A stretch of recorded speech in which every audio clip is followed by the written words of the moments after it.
would you like to join semi-autonomous mode? What that means is that you can still drive the car, but it's almost on cruise control. The speed is set. And then you press another button and full autonomy takes over, which means that you take your hands away from them.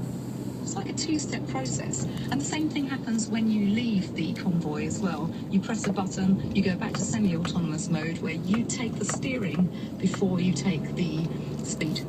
Let's say you want to leave the convoy and you're in the middle travelling between other vehicles. When you go into semi-autonomous mode, the gaps in front and behind you automatically lengthen, giving you space to leave the chain. And then, once you've left the chain, the gap will automatically close again, allowing the convoy to continue as normal. So what do you think of what you just heard there, Ben, about this road train platoon approach? Well, I think it will work. It is an easy way of solving problems. And what LJ said about getting used to it, I think is really important. It will just become part of driving skill. Just like you learn to overtake, you'll learn to join and leave road trains. It will be something we train young drivers to do. It will seem entirely natural within 5 years.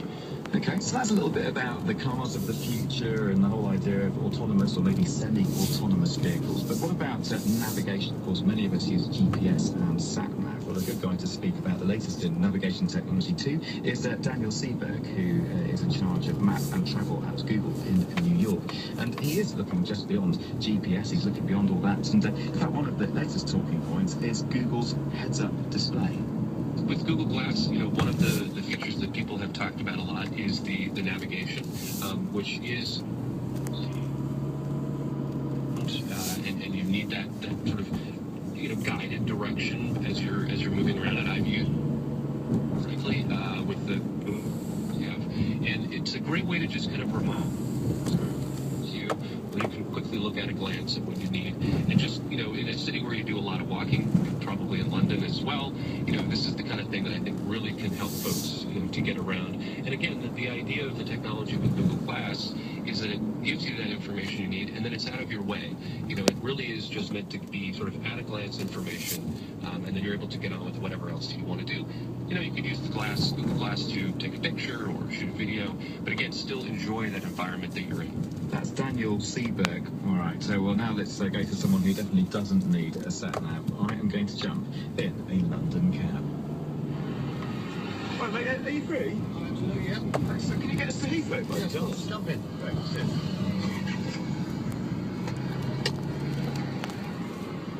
If you don't mind me asking, do you already have a route in mind in your head? Have you already sort of thought it through? Is that how you do it, or do you just make it up as you go along? Say if we were going from the BBC to the Ritz, for instance, the call would be leave on the left Portland Place, forward Regent Street, comply Oxford Circus and leave by Regent Street, right.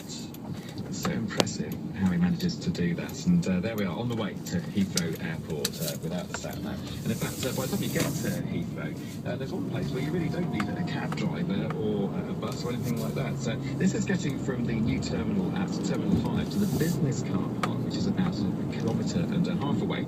There's a fleet of mini driverless cars, and they're called pods. And what they do is they follow a track out to the car park. They've been running for a couple of years, but remain the only such system operating in an airport. And this was my first excuse to try them out.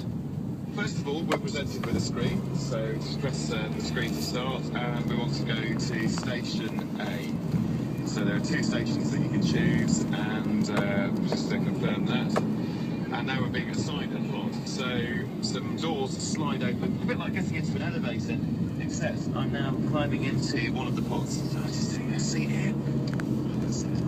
So off we go, and then 5 minutes later, I've been driven to my destination and to that meeting that I've arranged. Now this is with Fraser Brown of Ultra Global, which is the firm behind these PRT, or Personal Rapid Transit Pods.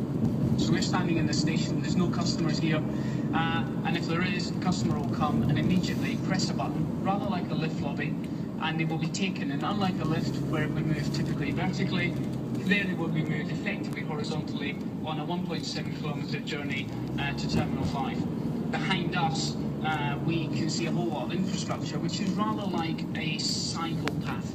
So for your listeners, if you can imagine a elevated cycle path with simple concrete, flat surface, and the vehicle is effectively a small car. kind of like an electric golf buggy. The difference though is that it's very, very intelligent. So that golf buggy has got technology in it that makes it drive itself. So there is a control system here. Does that mean that that is the central brain? In other words, is there intelligence in the vehicles? Can you think of the pods themselves as being autonomous? So the pods themselves are autonomous. The vehicle doesn't operate with GPS or it doesn't take directional detail from the central control system. But it will give each vehicle a safe position on the guideway that it can move and it can complete its journey without turning into a bumper car system. It is driving itself.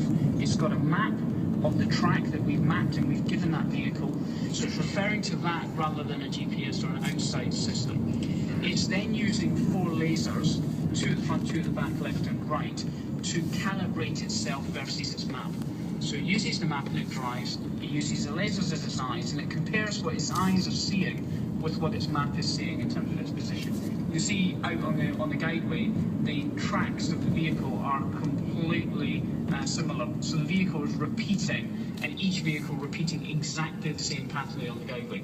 Where else in the world are you working? Amritsar, for instance, I gather. Yes, Amritsar in India is a medieval city, a city of great historical and religious significance for the Sikh community. There is a large temple, the Golden Temple, in Amritsar, and that's about 4 kilometres away from their heavy rail station. So we've been working with a local Indian partner